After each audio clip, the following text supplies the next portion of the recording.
Sumadsad sa mahigit 59 pesos ang halaga ng dolyar ngayong araw, ang pinakamababang palitan ng piso kasaysayan.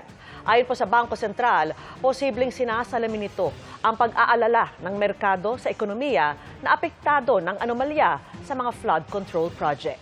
Ang epekto nito sa presyo ng mga bilihin sa pagtutok ni Tina Panganiban Perez. Ang iskandalo sa bilyong-bilyong pisong kickback sa mga anomalyang flood control projects mukhang may tama na pati sa halaga ng piso. Ngayong araw kasi, nagsara ang palitan ng piso kontra dolyar sa all-time low na 59 pesos and 13 centavos kontra dolyar, ang pinakamahinang level ng piso sa kasaysayan. Sa intraday trading, sumampa pa ito sa 59 pesos and 20 centavos kontra dolyar. Sa isang pahayag, sinabi ng Bangko Sentral ng Pilipinas na posibleng sinasalamin nito ang pangamba ng merkado sa posibleng pagbagal ng paglago ng ekonomiya dahil sa mga kontrobersiya sa infrastructure projects.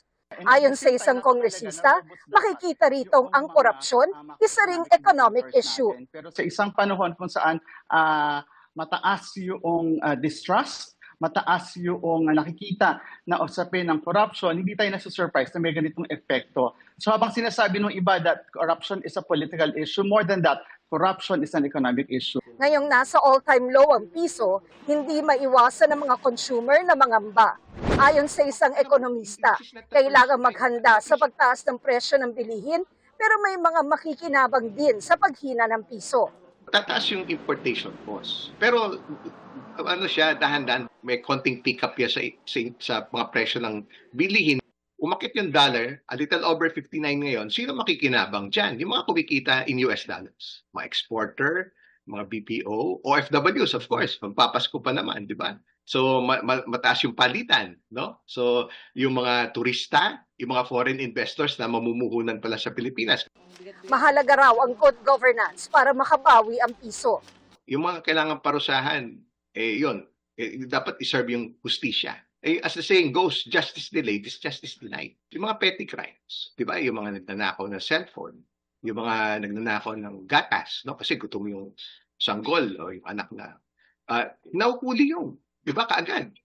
O, nakukulong. Ganon din dapat, pagdating sa malalaking amounts. Sabi ng BSP, hahayaan nila ang market forces na magtakda ng exchange rate. At kung mag-participate man daw ang BSP sa palitan ng dolyar, ito ay para lamang maiwasang makaapekto ito sa inflation o pagtaas ng presyo ng bilihin, sa halip na makontrol ang pagbabago ng forex sa araw-araw.